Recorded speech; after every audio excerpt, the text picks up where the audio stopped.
Shall we hop on a canal barge, Steve? Let's go. Sounds good. Burgundy, like much of France, is laced by canals dug in the early industrial age. 200 years ago, canals like these provided the cheapest way to transport cargo. With the help of locks, you could actually ship your goods clear across France from the Mediterranean to the Atlantic. Today, trains and trucks do the heavy hauling, and canals are for relaxing, an art form in which the French excel.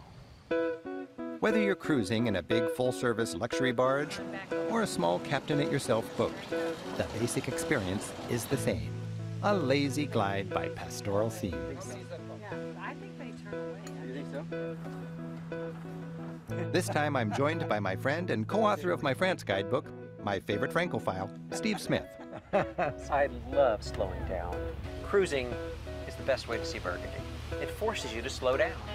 And Steve's family is hitching a ride too, as we learn how the French, who invented our modern concept of a vacation, are onto something good with barging. Oh my. The canal-side lane, built as an industrial-age towpath, is ideal for jogging, strolling, or biking.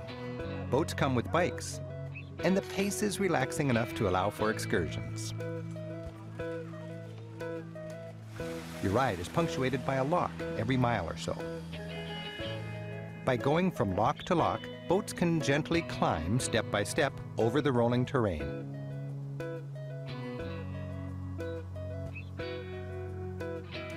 Each lock is a treat. Attendants who live in the historic lockhouses are friendly and always ready to help out. Some locks are automated. Others involve a little old-fashioned elbow grease.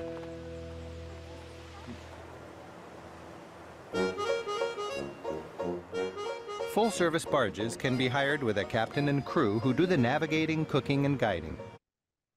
Steve, I'm curious, is it true that you need to hire a private barge, or can you just sign up and join other travelers in it on a cruise? So most commonly people charter the whole boat because most of these barges are they're renovated Dutch hulls that were designed around the size of the locks. But they're 4-bedroom at most. Well, some are more, I'll say. And those larger boats, yes, you can sign up as individuals, absolutely. But a great majority, you charter the whole boat, maybe 3 cabins, 6 of you, this kind of thing. That's most common. And it's an expensive proposition, but it's brilliant. Are there shorter options as well, like 1 day, 1 night, 2 night? No, not really. There's certain canals where they'll do a day cruise, like there's one in Carcassonne in the very far southwest on the Canal du Midi. But that's very rare, very exceptional. It's pretty much you're obligated, and to get into it, Ben, you really want to have a week to slow down, and it's a cruising food and wine extravaganza too. And we list Rick's company that he used last year or the year before in the chat as well. And you had another one, was it European Waterways? There are several good companies, and certainly Papillon, the boat that Rick was on last year. And what you really want to do is understand who's cooking for you, because that's a big part of it. Who's hiring the best chefs? And they're usually younger women or men to do the cooking. And if you can find out who the chef is and you learn a little bit about them, that's a big part of your trip. Very good to know. Very good to know. Boats have comfy staterooms. All the comforts you'd expect in a good hotel, and you'll invariably be eating and drinking some of the very best that Burgundy has to offer. Aha, here's my wine glass. Our day on the canal was an ideal family vacation. 3 generations, the scenery coming to us, a capable skipper, and not a care in the world. Well, I'm getting relaxed just watching this. And, Steve, you mentioned biking a little earlier. I think you have a bit more about biking along the canal to share with us. Shall we go on a little tour? I can't wait to see how this turned out.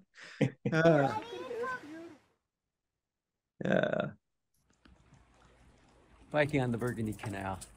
Everywhere in France seems, idyllic for biking. Through vineyards to chateau, small village to small village. But the towpath that runs along the Burgundy Canal all the way from Paris, about 170 miles down to the city of Dijon,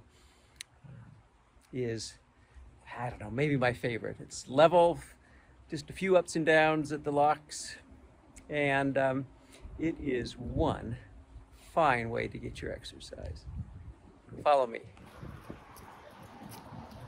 So the towpath was built in the 1700s when the canals were being built, because this predates the internal combustion engine. And so they had to pull the boats using, they say, donkeys, horses, Spanish prisoners of war, slaves, you name it. Whatever they could do to get those boats to move down the canal. Now the canal was the Burgundy Canal, and there are many in France, but the Burgundy Canal was built, ooh, there's a breeze. Boy, you can feel the fall.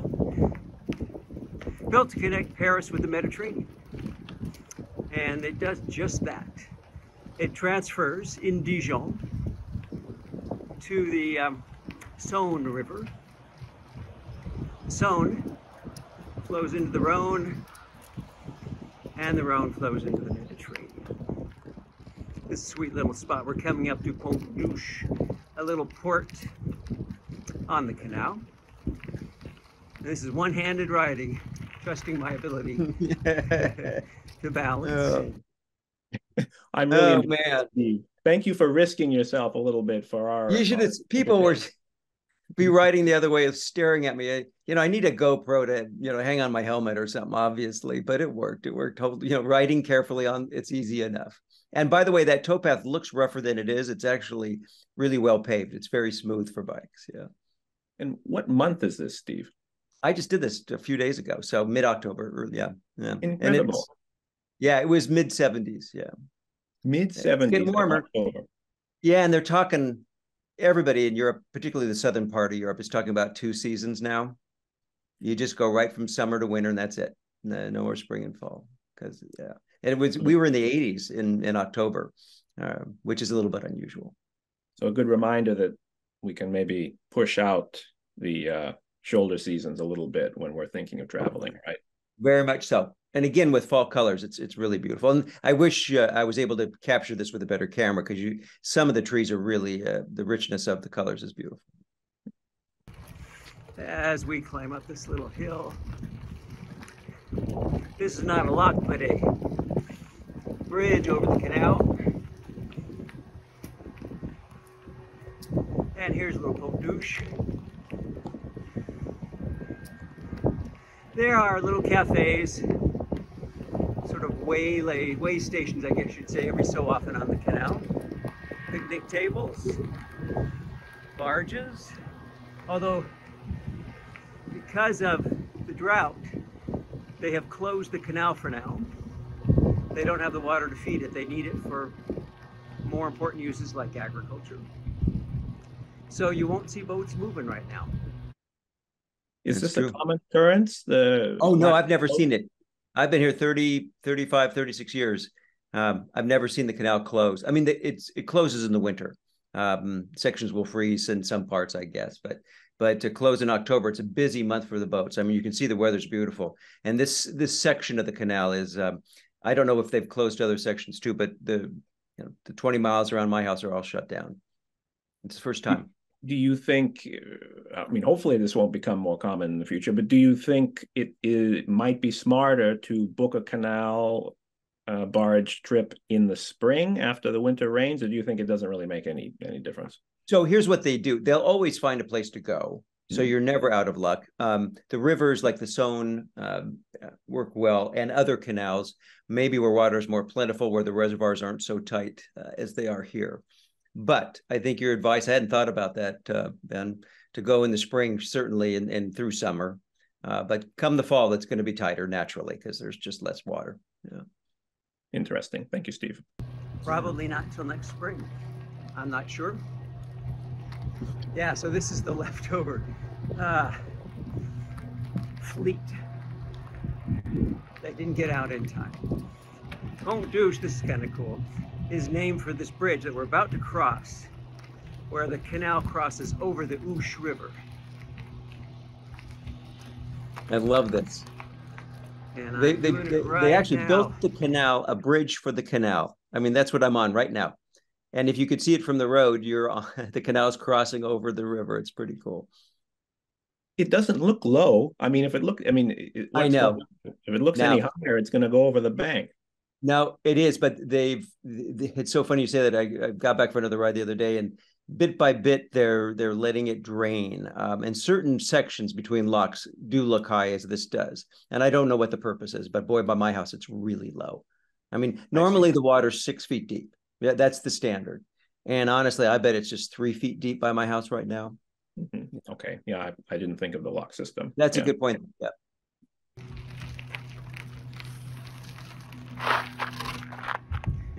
There is the Little Oosh River. And here's the little bridge that crosses over it. Now, I want you to think of all those trees changing. I mean, they're already, if you've been in a place with deciduous trees, they change. It just seems every day you notice a change, and boy, it's happening fast now. So you may not have as much water as you need in the canal, but boy, this time of year is lovely for watching the change in the fall colors. I think we can just begin to imagine, Steve. Yeah. Now, regarding the bike, could you rent one in Beaune and then head out to a canal like this? Is that maybe the most Absolutely. practical thing? Yep. Yeah. And you can rent in some of the villages near us. There's places that rent, and everybody nowadays is renting e-bikes and standard pedal bike, traditional bikes as well. Excellent. Yeah.